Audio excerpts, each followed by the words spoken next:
We have different topics for each section. So today the theme is about telling a story.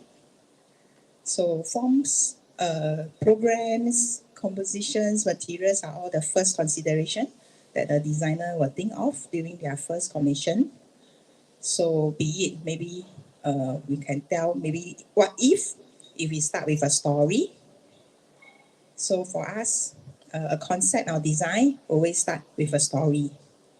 So now we are honored to have Melvin from Kaizen Architecture with us to share his story, and also Yann to bring us through of what is the flow of the night talk today. Thank you. Thank you. I will stand here. Thanks a lot for being here tonight. It's a pleasure to be here every month and to have a new speaker. So I'm very honored to welcome Melvin today. But before we let the floor to Melvin, I just would like to remind a little bit what is the third iteration of this TAB series for Cosentino. So in this third iteration, so we are talking about the commitment to the future, to the planet and to the people through the lens of sustainability, innovation and materiality. So these topics are increasingly finding relevance in the field of architecture towards sustainable cities, resilient communities, and when we are seeing what is happening around the world with all of the different disasters, natural disasters, or even man-made disasters, what architect can provide as solutions to improve the environment, to improve the daily life of the people.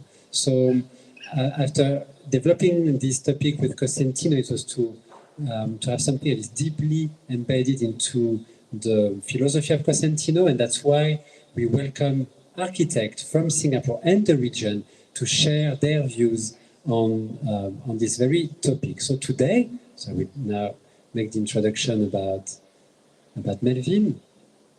So, okay, like this. So Melvin from Kaizen Architecture, a registered architect in Singapore, from Singapore, graduated from the National University of Singapore, that I've been knowing for so many years during his time at RT plus Q. And that was like, feels like ages ago now. And so to establish his own practice just before the pandemic.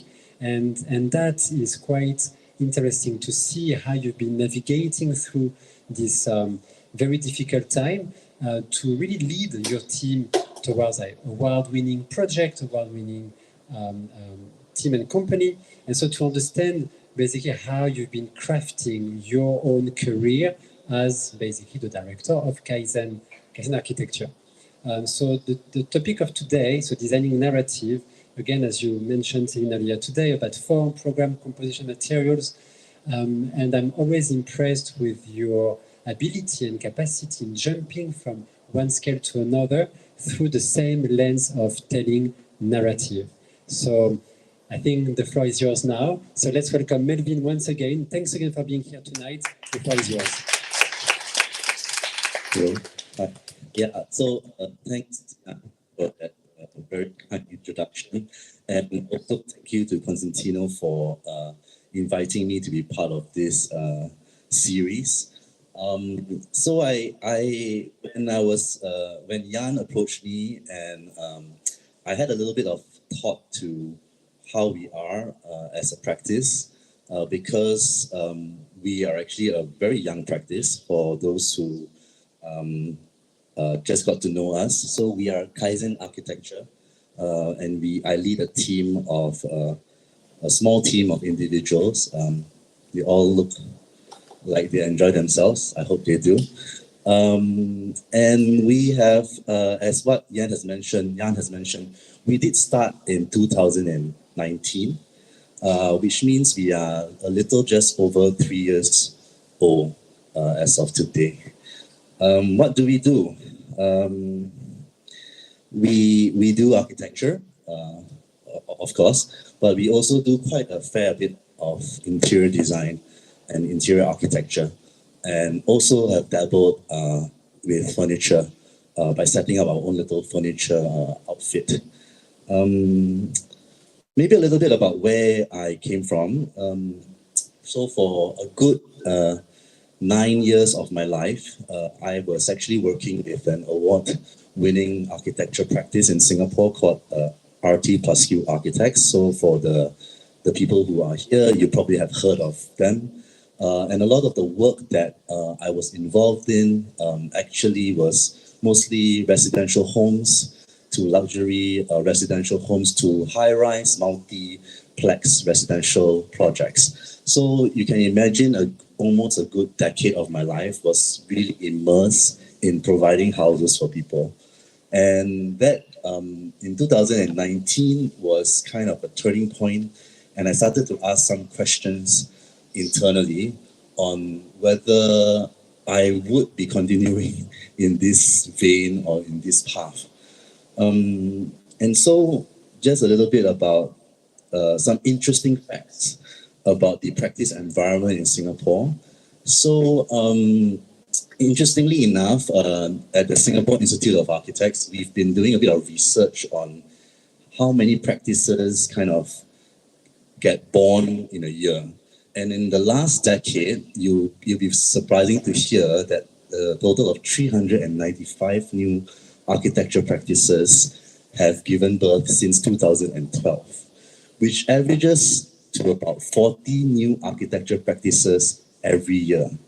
So when we started Kaizen in 2019, I did not know these figures.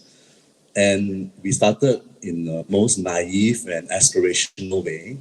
And if you look at it, actually, we were part of that 400 400 practices.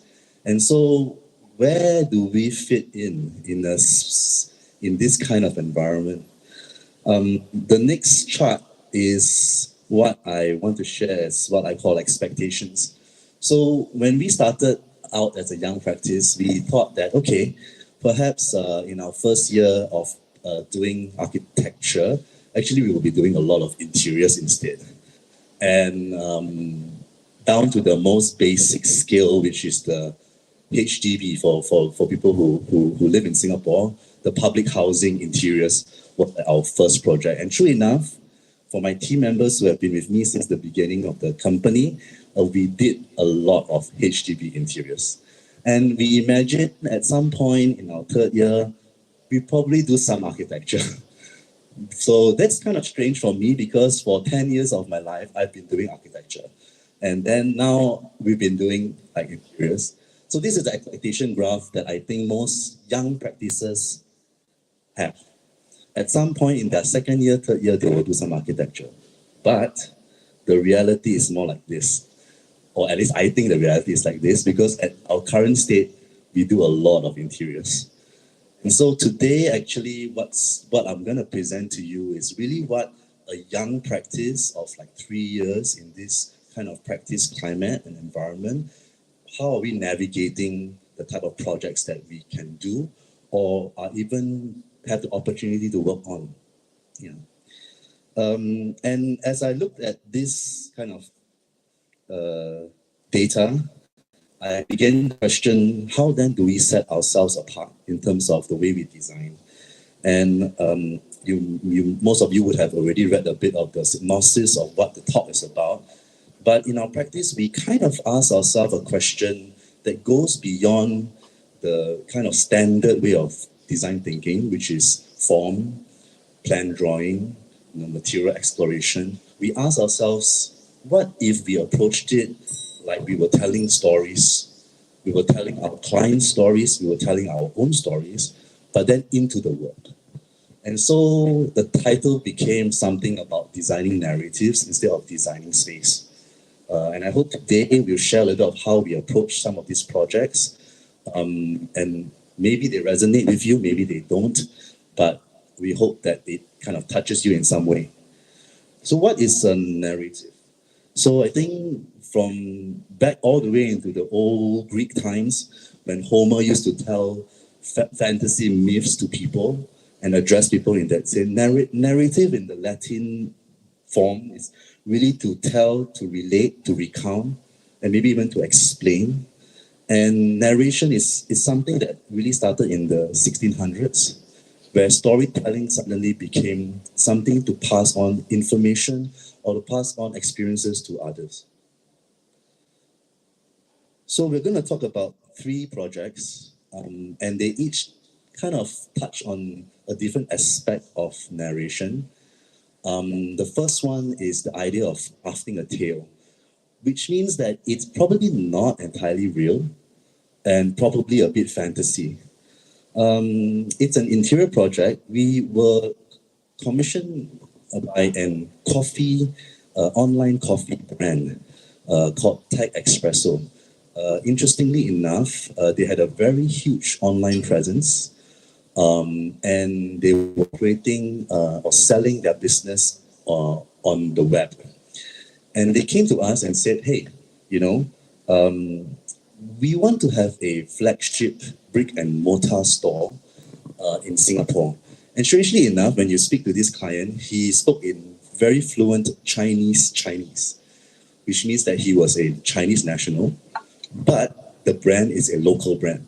So that kind of like is a bit bewildering for me, because in my understanding, I imagine that the brand actually came from China. So in my initial discussions and talk and kind of communication with him, they were obviously very prolific online and selling well online. So how then do we come in and give them this brick and mortar space? Yeah. So, and this is an example of what the space is right now. And how did we come about with this kind of an idea for them? So this is kind of the first thing he told me, like, design me a flagship cafe, right? And in my discussions with him and figuring out his nationality, we translated the word cafe to Chinese, direct Chinese translation, which is cafe wu, which is cafe.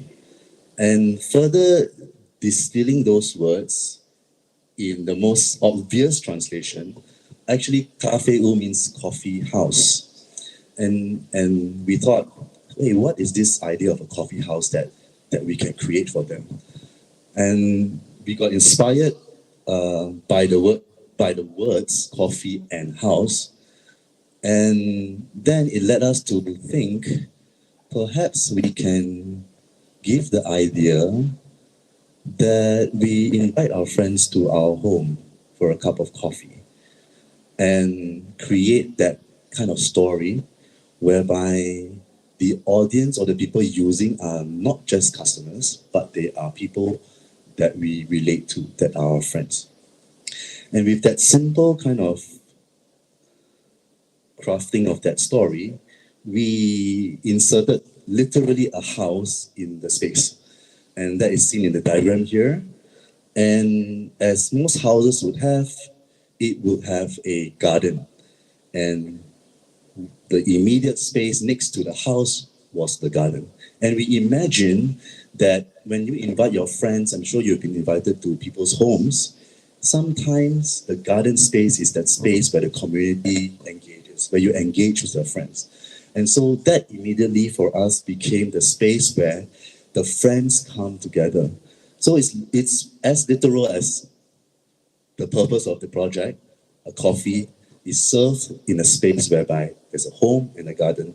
And with that, it's a simple drawing of that space. We explored and pushed that idea in the most extreme case, which means the space where the garden is actually applied with materials that push all the way to the idea of the garden. And in direct contrast, you will see the house is in the most opposite material to kind of accentuate that difference. And here you see some views of the main dining space, which is where the garden is. And we dot some planters. And you can see the material choices, the use of a pebble wash, the use of textured paint, the natural timber, and even down to the radial pattern on the floor is inspired by parks. If you have been to parks, you know that there are some of these materials that are actually very reminiscent of that. On top of that, we also wanted to use very natural, authentic materiality for the main kind of anchoring object in the space. And so you see a kind of feature island in the center. It forms the heart of the cafe. And that's also where the interactions between the baristas and the customers happen at the highest point. And with that, we used kind of a ventilation blocks, again, as a form of reiteration of the idea of this natural environment. We went through a series of pattern making and motif creation to find the most optimum layout for these blocks. And what you see is really just a lot of moments whereby this natural environment is created in the indoor space. And if you see in the background where the bottles are lined up, that's the house. And we use the most opposite material, and it's actually custom fluted stainless steel cladding to represent the house. Above this island is a feature pendant light to then mimic the idea of daylighting. So the whole space is actually washed in a kind of even daylight, almost to represent the sun in some sense. And I think the effect, we were pleasantly surprised, did feel like a garden in an indoor space. We love our detailing, so we really went to push that kind of idea of tactility and how like different materials can actually be put together, even though they seem to be most disparate.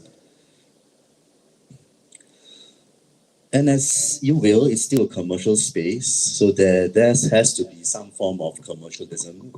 And so we took the opportunity, again, on the vein of, really tailoring with detailing and joinery and putting things together, to put a series of kind of plywood cabinetry in the most authentic form to present the products. And it both becomes a facade for the space, but also functionally animated for what the brand is. And I think what is most interesting for me is that as a part of a capturing of a moment, as part of capturing of a story, the picture window that you saw at the very first slide is that alluding to that idea that you are capturing a moment in time within the space. And so this is an example of that one moment, right? When you look through that picture window, it's a capturing of that moment, of that portion of the story that happens in that point. So that's the coffee house. I'm sure all of us actually travel, as designers and architects, we do mini expeditions and we tour, we go on pilgrimages, and we collect all these moments and experiences in our lives. And we normally capture it on our phones, and they become like photos. So in 2012 to 2017, I did a lot of traveling. That's me probably 20 kg lighter in the top left-hand photo. One of the most fascinating places I've been to is Italy. And so we know Italy is the birthplace of architecture. And I was fortunate enough to go to Italy on a couple of different years and in different parts of Italy. So whether it was Rome and whether it was Venice, and I got to experience a lot of interesting public spaces, whether it was the piazzas or the rotundas or the Colosseum. And little did I know that these experiences will mean something for us as a practice later on. So Dr. Sue says, sometimes you never know the value of a moment until it becomes a memory. And that memory is then, picked up again and used somewhere. In 2021, we were commissioned to work on a spin studio. So this spin studio was called Ally Singapore, and it was actually located in the heart of the CBD area. And within an office block. So kind of an odd space to have a spin studio. It used to be an office space. So if you can see some resemblance or some past moments of the office, you would see the ceiling grid reminds you of an office ceiling grid that you may have encountered before. And with this client, it was also a post-COVID era kind of project. We were thinking about how do people now move away from their isolation and now come together into a communal space again. Gyms are communal spaces, right? You go and work out, you're with your friends. So we asked a question like, how do we then come back into these kind of environments, and what would a gym now represent? Right? It used to represent a certain thing. So in our own psyche, a gym used to be something. But what is the gym that's now? And a lot of talk between the clients and us was about the idea of community and the idea of well-being. That well-being extended beyond just being fit, but also embodies the entire human being, from the mental state to your emotions and then to your physical well-being. And with that, I did not realize, and in the exploration of our design, that we will go back to the places I visited in Italy. The understanding of the piazza condition, whereby it brings people together, the understanding of the circular form in the Colosseum that brought auditorium setting in a space, and even a circular form, the Villa Rotunda, as a place where people can meet in the center. I did not realize that these are things that I would go back to. And these are the exact forms that we then extrapolated and used in this gym. And I will explain a little bit later. As I mentioned, this gym was on the second floor. It had its own escalator. And interestingly enough, as you come up the only escalator to this space, you are confronted with the roadside trees. And so as our first response as a team, we thought, hey, how can we bring that view inward into the space? And then we inserted 3 distinct forms into the gym. The Colosseum, that's half semicircle space, as you can see, that consumes almost 50% of the gym. The Piazza, that is the first space you encounter as you come up the escalator, and the Rotunda. And you may ask me, what is the Rotunda? And I will show you where the Rotunda and why the Rotunda became the team's favorite space. And yes, so this is the view coming in, the first thing you see. I think we mentioned a lot about the idea of well-being, and immediately that drove us to think that actually the modern day gym may not necessarily be dark, may not necessarily be grunge, may not necessarily be a pop of red color.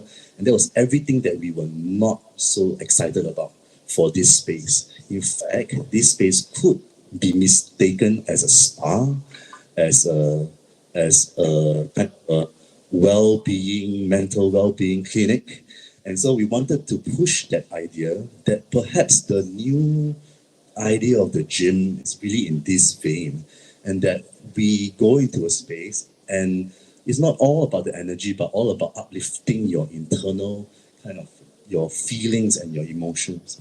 And so a lot of the colors we used were very neutral, natural colors. And a lot of the forms that we used were not so typical of, hard edges, but more softer, curved edges. This is a view of the piazza. That's the main waiting space where actually, when members come, they will gather there. And you can see beyond the windows is the trees that we want to bring into the space, right? So I think that's something that we consciously wanted to bring into the space. It is also, interestingly enough, we introduced the idea to the clients that this is not necessarily a members-only gym, and that it's also open to the public. And that's why the piazza space became very interesting for us, because right in this space, we inserted a coffee bar. So you could actually go to this space, not being a member, and access the coffee bar and sit in the piazza together with the gym members. So that was the idea that we wanted, the idea of bringing back community, the idea of kind of joining back with people, right? Because at that point in time, we had been exercising in our homes by ourselves. Some views of the Colosseum space. So what is inside that Colosseum? Actually, it's the main spin studio. So we felt, and later the photos would show, that the way the most spin studios are laid out in Singapore are in a rectangular square room. And interestingly enough, if it was in this semicircular space, the connection between each rider and also to the trainer is something that is very closely knitted. And maybe the photos don't even really tell, but and this door actually leads you into that space, and this is how that space looks like. Yeah. And that radial axis towards the center, the trainer becomes the focal point. You have direct connection with the trainer. But if you look across, you actually see the fan of all the other tribe members, we call it. Tribe members because these are the people who participate in the sport. And we were being very cheeky. We inserted a mirror right in the front of this half semicircle room to then give the illusion of a complete Colosseum, if you were to see it in that way. And the photos don't do justice, but if you do go on Instagram and look at the stuff, they do a lot of videos going down the aisle, and that kind of radial axis really is very exciting. this is just a plan of how that space looks like. And on the left-hand side, I will draw your attention to the rotunda. So what is the rotunda? Some of you may be asking. And this is that space that the rotunda is. We asked ourselves a question like, you know, when you go to the gym, the locker room is the most banal space ever. People go there, they dump their bags, and then they go off, or they go to shower. We ask ourselves, what if the locker room is the actual communal space? Can we actually like chat with somebody next to us in the locker room? And if that locker room is then the primary space, turning the banal into something prominent.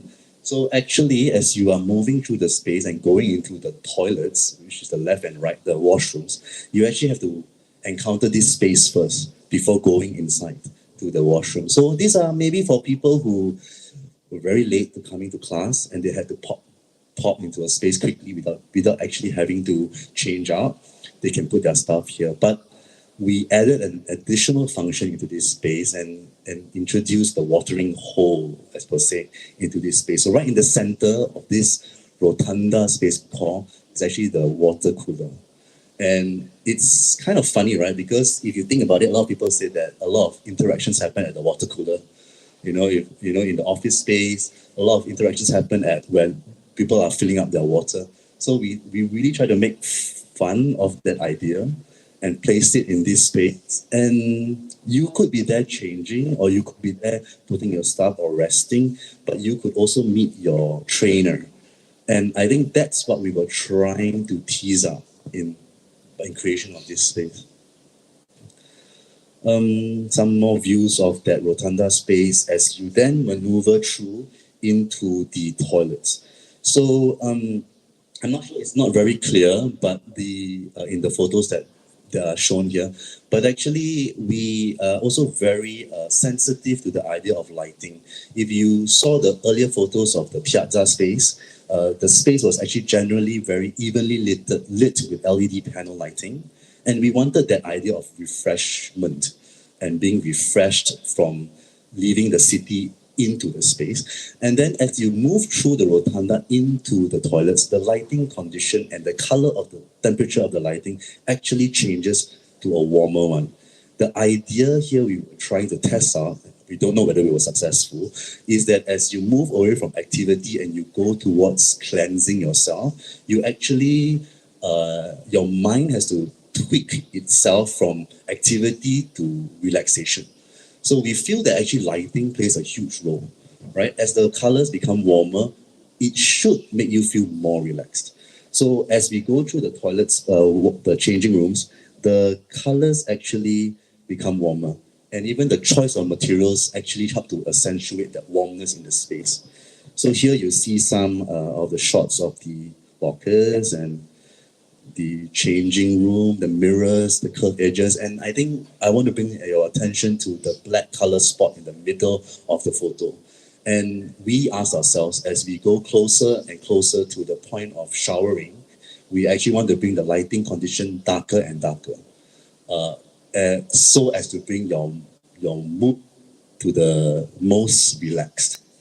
And that showering space actually is the darker space. We chose to use the most, choices of black, dark grays with a little bit of highlights of brass. And when we were designing this, I was a little bit kind of cheeky with my team. I said that, sometimes when you are showering, you really are just by yourself.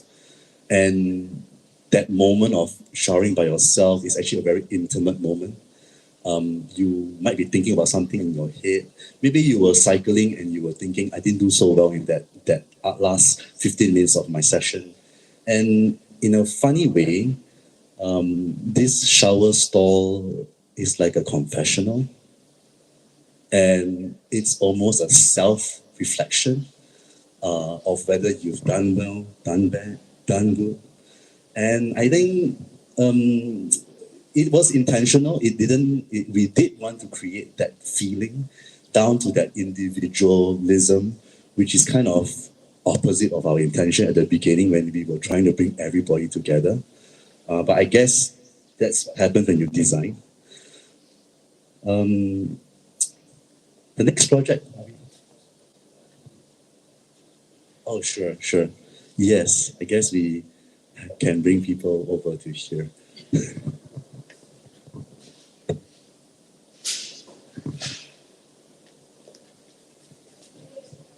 No, not at all. Thank you for coming.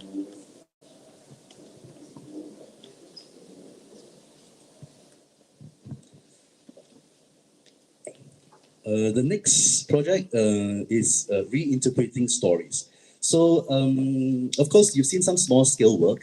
I did mention about the nature of small practices and a young practice, but we were very fortunate to be able to work on a competition piece.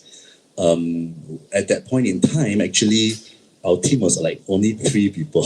So I'm not sure how we pulled it off, but I know how we pulled it off. We collaborated with Quarters Architects. So our very good friends from Quarters Architects, and we formed a little mini kind of team of like 5 people, and we worked on this competition piece called Chayong Foundation Competition. So sometime in 2021, it was an open competition organized by the SIA, and a lot of people participated. It was really to redesign their existing trade association building. They were moving into the future, and they wanted a new building to represent them. And so they are also a Hakka-based community. And so at the very beginning, a lot of our studies is to understand Hakka architecture, the Hakka culture, the history. Interestingly enough, my mom is from the Hakka community. And specifically, it was from the Dabu County. So a lot of the Dabu County is represented in this manner, in terracing and in the rice paddy fields. And to reinterpret this history, this culture into a Singapore contemporary context, we studied the Tulo building, as you have seen in the earlier slides, and tried to figure out how we can reinterpret it in a contemporary way, what this circular building is like, and how it would then be represented in the design proposal. And then infusing the terracing of the Dabu County. So what came out from this proposal with Quarters is we designed a green terracing kind of volume that intersected through the building mass all the way up to the top floor to then become a garden. Again, reinterpreting the idea of that Dabu County and breaking up all these volumes that used to be part of the Tulo to different components in the building.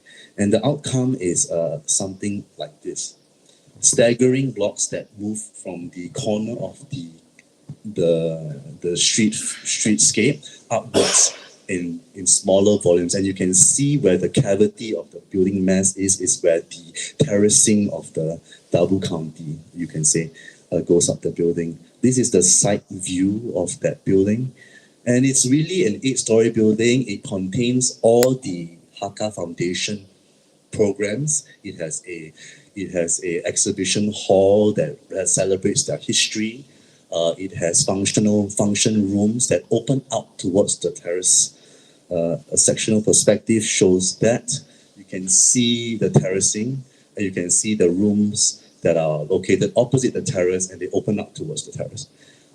There are also functional spaces like auditoriums and function rooms and restaurants, etc., as per what any contemporary building requires.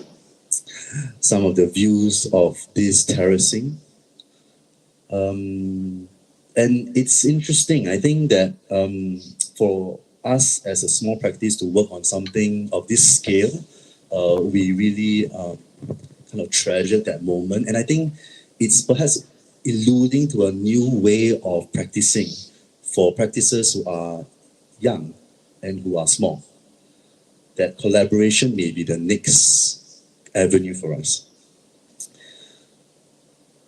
Okay, I'm now going to show you the last project, and I call it Childhood Nostalgia, because rarely do we bring memories from our childhood into our projects, or that's not how I was brought up to design when I was working in another company, or maybe also not how I see often in many of the works that we encounter. But this project, very near and dear to my heart because it's my house. So actually it's my own abode. But I guess a lot of times, not really said is how the project actually first started. A lot of things may have been said about this project, but I don't think the origin of how it came about actually was ever discussed, or maybe discussed in a very, very superficial level. And really, when I was encountered with this project of mine, I asked myself, and I went back all the way to when I was like maybe 10 years old as a child. I asked myself, what did I experience living when I was like very young? And actually, I was very fortunate enough to be able to live in a terrace house. And so, this is some examples of what terrace houses are like. You've probably, some of you may live in them. And our Urban Redevelopment Authority has done a diagram of what a ubiquitous terrace house is like. So when faced with this project, I thought to myself, can I bring this idea of living in a terrace house but into a high-rise apartment, or even in a very or not just a high-rise apartment only, but actually in a public housing flat? And if you recall how you walk through terrace houses, there's always a front porch, and there's always a pair of sliding gates or a big door before you enter the interiors of the space. And that procession, that whole journey was something that was always in my mind. Yeah. So while I was faced with this project of 35, 40-year-old HDB flat in the East, I asked myself if I can recreate that feeling of living in a terrace house, but in a public housing flat. It's a very typical 4-room HDB flat. Fortunately, we managed to get a corner unit, so it's a little bit bigger. But it has 3 bedrooms, it has an open kitchen, it has a storeroom in the center. This plan, maybe many of you have seen it, and it's not very uncommon. And it looked on the photos on the right actually show the existing condition. So faced with this plan, we studied the site. Due to the corner nature, we actually get to see some of this beautiful greenery on the outside. And I wanted to push the idea of open living. Again, this was done in 2021, so it's also post-pandemic. We did ask ourselves some questions like, what would then living in the post-pandemic era would be like for someone, right? So we tried to push the idea of an open plan. Fortunately enough, there was no structure in between. So we moved all the partition walls and created an open plan for us to insert new programs in. Suddenly, the open plan then becomes very nondescript. No, the rooms don't have any definition. They are only defined by what is placed in that space. And we introduced the front porch. We brought back the idea of that terrace house living and inserted sliding doors in their place to then recreate that procession into the unit. And so these are some drawings of the unit and how it looks like now. So as you come up the corridor, you actually encounter this. I think it's also kind of a cheeky expression of what a main door is like. We chose to insert a porthole window. The person who first encounters it wonders if he can peep into the unit, but actually he peeps into nothing. He peeps into silhouettes. And the red colored door again captures the audience.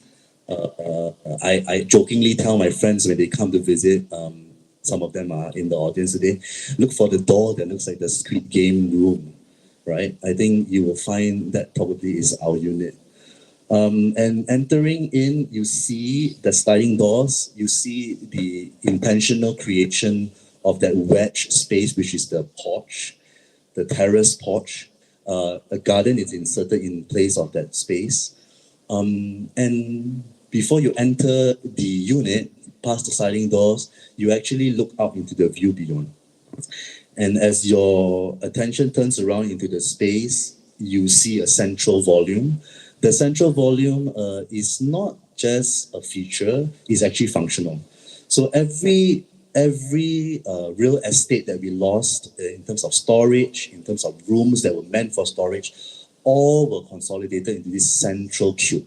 So behind all those doors are actually, I think some of the photos will show you, functional storage spaces. And I think a part of me was, this idea of bringing people together. And so in the foreground, we intentionally inserted a 3-meter long table because, and in place of a sofa or in place of a sitting area, the dining space actually became important to me. And because if we ask ourselves honestly, a lot of memories and conversations actually happen when we are dining with our friends, and more so than if we had a sofa watching TV. So that is a piece of furniture that doesn't exist in this place. And it became more than just a dining table, because then as how we live in modern times, post-pandemic, it also became a workstation. It also became a table for like Chinese New Year hot pot and stuff like that. So it became more than just a dining space. And all the functions then attached to this central core. You can see the bed on one side, and if you see some other photos later, the kitchen storage is also in this core. Some more views of the island table. And then an idea of how bathrooms could be like. I always jokingly share this photo about the bathroom. That's actually the master bathroom with that kind of abstract bench. I think everybody should have a bench in their bathroom, because how do you wash your feet, right? I mean, the Japanese have got it right. They all sit down when they shower, and I think that as opposed to having to stand like a flamingo, I think sitting on a bench is perfect. And then the bathroom is what it is, but I think sometimes we are too serious in architecture, and I always tell my colleagues, I say, can we not be too serious? And that's why you see some glass blocks being inserted on the sharing wall of the bathroom and the kitchen, because I thought it would be quite funny if someone in the kitchen could actually see me showering. But actually that did not, I mean, in the end, you can't really see, it's a silhouette. But the idea of it, I think the cheeky notion of it is what we are trying to tease out. This is a view back into the kitchen. It's a never-ending kind of circulation. There's no doors. So from one end of the bedroom, you can go right through to the kitchen. These are the only times you get to see colors.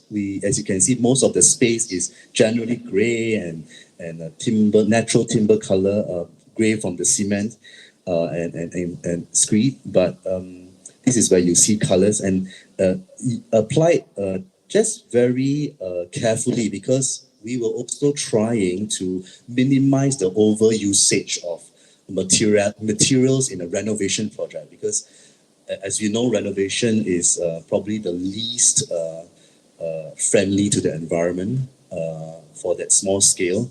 So we kept most of the materials bare and honest, and using only very selectively materials for areas that need to function. For example, the kitchen, you do need some kind of tiling for maintenance. This is a view of that central core, the side facing the kitchen, whereby it's a kitchen storage. This house also, or this flat also, has a powder room. Some people like to call it very pretentious. Why powder room in a flat? Maybe it's the idea of me working in residential sectors. in the residential part of the industry for a while. But this really is the guest bathroom, and you can see inspirations of Corbusier here in doing my travels. Again, photos of how this kind of oblong shaped portal is being done. You can see on the left, it's actually very man-made. It's very handicraft, not as pristine as how we imagine. And we also took the opportunity to then express all these other components of the house, like the metal conduits. And on the left is actually how people actually do it. Yeah, and you can see they and then to us, I think this house is a label of kind of the idea of construction, the idea of craft, and that was the only opportunity, because actually, if it's our clients, they probably will kill us for taking such a long time. But because it's my own place, so I think we can go take our time to really explore. And at the end, you know, what is this terrace house? The experience of the terrace house and how we then bring it into the flat. I'm just going to end off this presentation with a beautifully done video or film by Finn. Finn is here today of the terrace flat. Thank you very much.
Thank you, Melvin.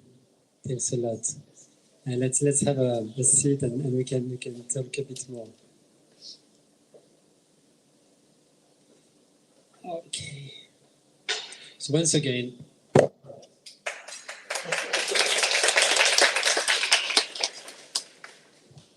thank you so much for sharing all of your projects. I think the screen will shut down at some point, I guess. Just to shut down the screen, switch it off. Yeah, if you can do that. So no, thank you very much. So we are going to the Q&A. So got a big turn up tonight, so like really exciting to see that. I have, of course, many questions to ask you, but before I ask all of these questions, I would like to thank you for bringing us through all of your project and the attention to detail, to crafting. It's quite amazing. And your last project, it's I think you will have many people who will want to come to your home to experience it, to sit down with you, to drink something, because it is indeed quite a very well crafted and comfortable space. And that, when we curate this talk about the commitment towards the planet, towards the people, and it is something that we can really feel in your project, this commitment to the people, to the experiences, to the moment, and you kept talking about that, about the moment, the experiences.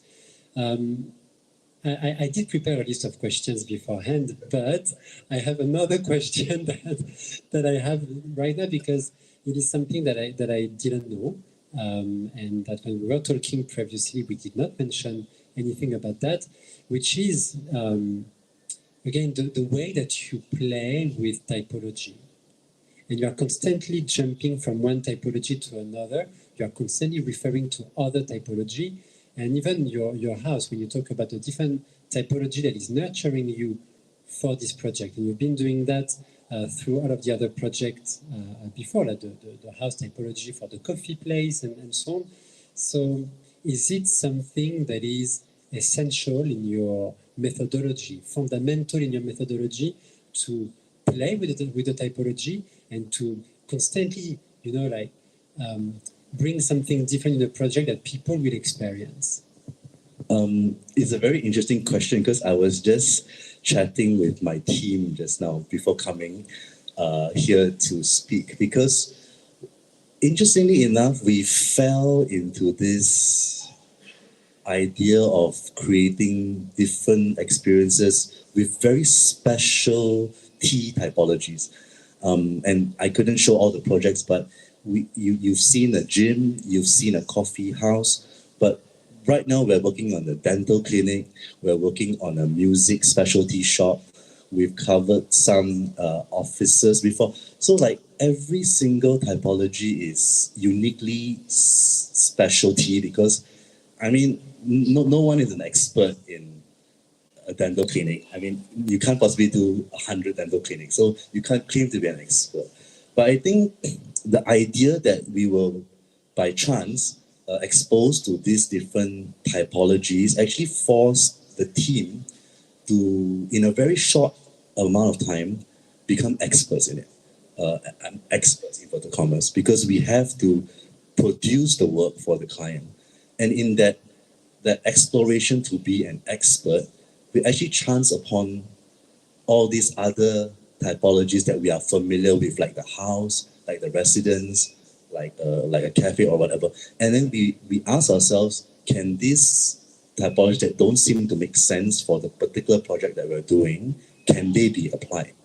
And so often it's part chance and part methodology. And it's because we are constantly searching to find a solution for that specific specialty project that we're working on. Okay, I understand better now the methodology. And I just would like to go back to your formative years, because as I was mentioning at the beginning, I met you when you were still at RT+Q. That is quite a famous architecture firm in Singapore, doing fantastic projects. We even invited them to talk in this TAB series. So did all of this experience that you had with them for 10 years, does it have an impact on the way that you are working today? And whatever you have learned under the guidance of another architect before has nurtured you to the architect that you are today, and in this very high level of crafting in your project? Yes, actually, for a good 9 years of, for those people who know RT+Q and know Rene, he's a very classically trained person and often looks at Renaissance, often looks at precedents, a large portion of this way of academic to architecture still remains in the work that we do. So a lot of looking back at our forefathers, looking back at Corbusier on Mies, are stuff that I actually picked up in the 9 years working with them, and that still remain very core to our practice. So while maybe the approach now, and it's also an active approach, because I wanted to see how we can think about design in a different way. Because for almost a decade, I've been operating in that kind of formula, whereby it's about space, it's about form, it's about composition, very well proportioned spaces and scales. And what if we have all that as our kind of foundation, then move on to a different way of seeing design. So the foundation actually never changes. So in the way we craft a space, or in the way we plan a space, it still is very grounded. It's still very grounded in terms of the scale and proportion of things. But I guess the approach or the attack into the commission is slightly different. Yeah. Yeah, because it is your own practice as well. So of course, you are doing things differently. And I don't know how many architects are here tonight, but what was the turning point that made you like, it's now. I want to open my firm, and it's going to be Kaizen. It's going to be my architecture firm. Like, has there been something where like, it's now? Actually, in 2018, so I've been with the previous company for almost 8 years. At that point, I had also finished quite a bit of work with them. And we were working on a project, and that project completely wiped me out. So basically, in the end of 2018, I actually had an existential crisis, and I asked myself, actually, I think I cannot do this profession anymore.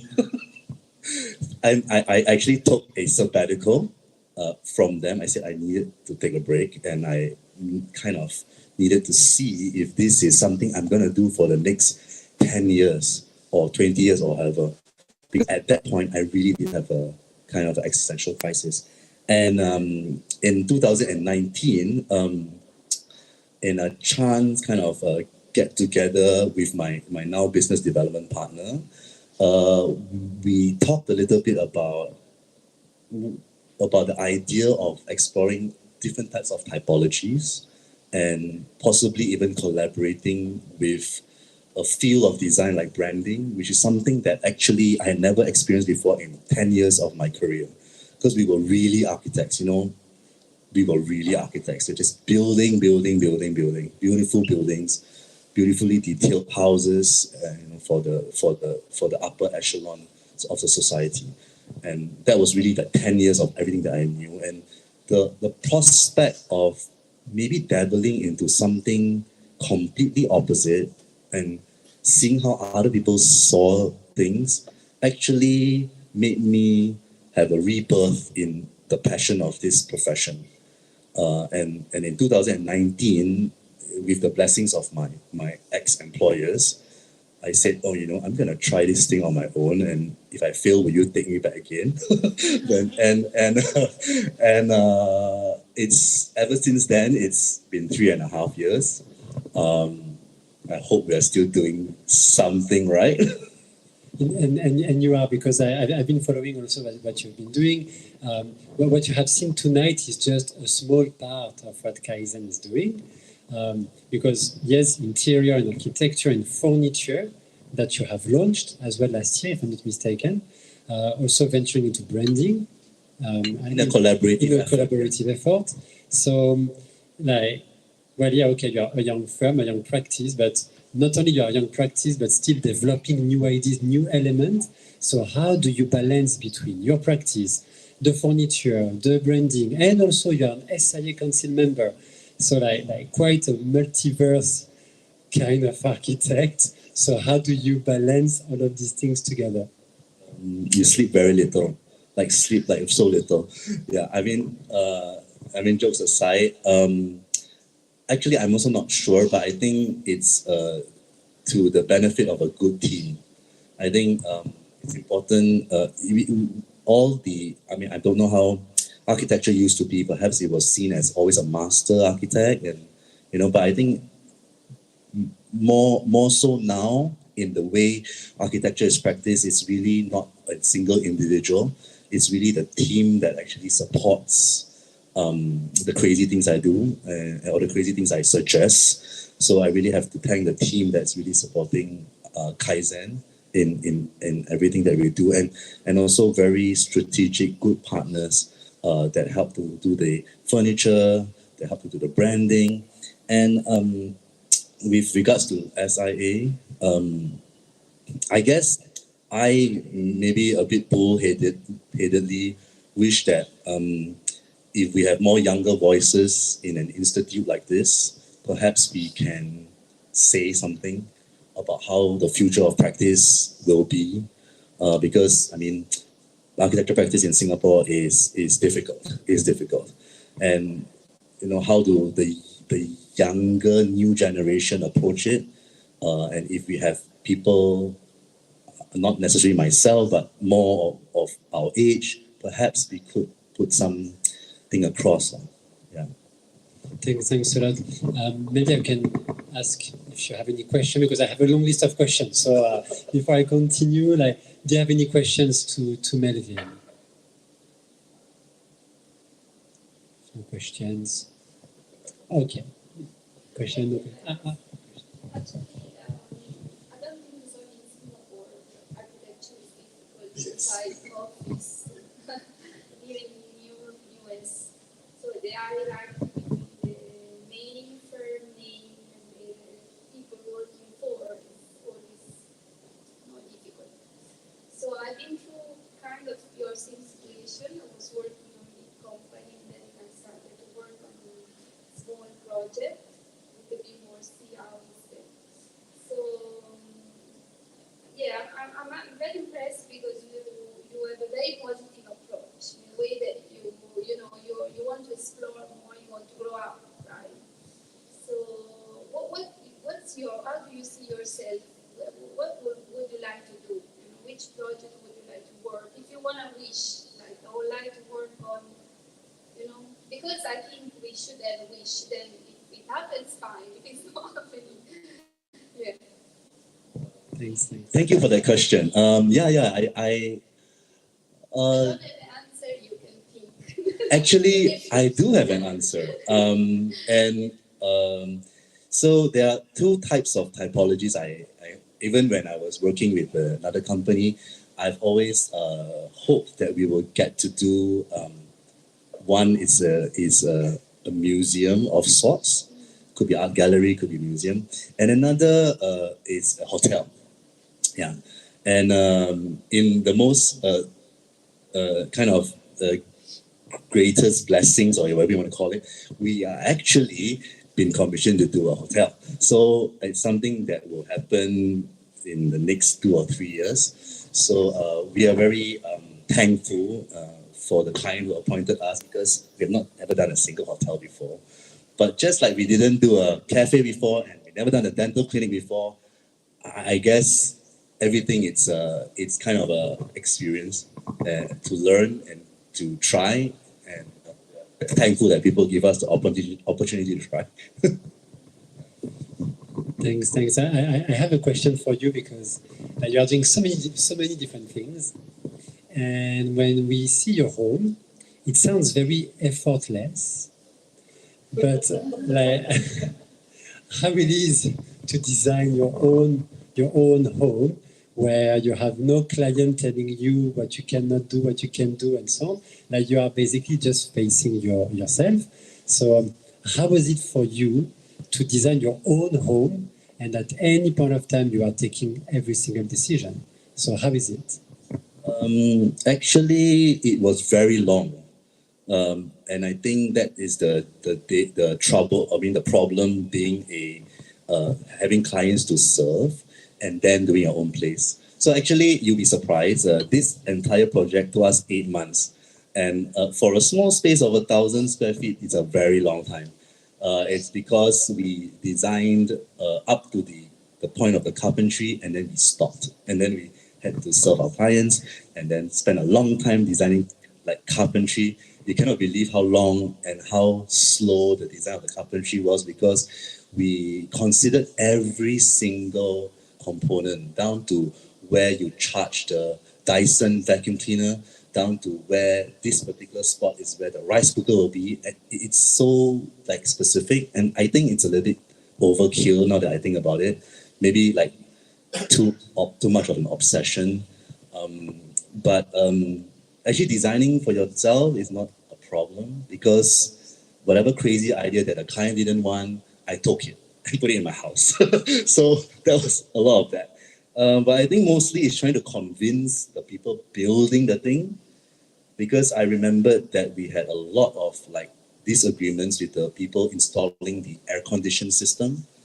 They were like, why do you have this cable tray? They only use it in factories and it's like the ugliest thing. We should instead use like a white color rectangular trunking box, and that is the most beautiful thing. I felt that re-educating the idea of beauty is very difficult, and I don't wish for anybody to challenge that because it's impossible. That idea of beauty is not my idea of beauty, but that a lot of that kind of situations happen.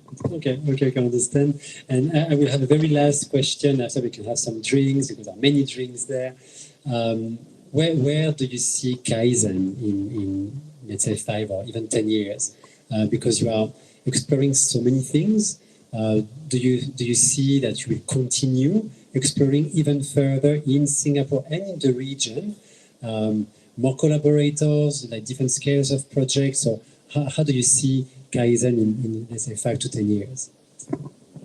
Very difficult question. I expected it to come, but it's still very difficult to face it. I think we are still very young. I think 3 years is really just like we're just an infant, and I do hope that we get to collaborate with people, because I think the new way of working in this climate. I mean, we talked about how many young practices are born each year. I think the new way is really to kind of go into more collaborative efforts with people may not necessarily be of the same mind, because I think sometimes same mind doesn't produce the most exciting products, and in fact differing minds may actually result in some kind of a combustion of new ideas. So I think we hope to be able to collaborate with some of the emerging practices who are doing very well now in the same space, and hopefully we get to do bigger buildings, and hopefully we get to do projects overseas. Hopefully these new inroads to some of the newer commissions that we just received will lead us to somewhere. But I don't think the core of how we practice will change. I push the team in that way, in the thinking process, that it's very much like doing authentic work. And authentic work needs to connect to the users.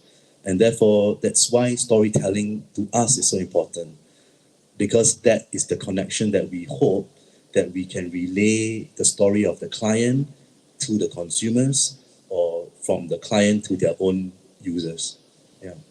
Thank you very much, Melvin. Thanks a lot. It was really a pleasure to welcome you today. I hope that everyone will leave with many new ideas in their mind.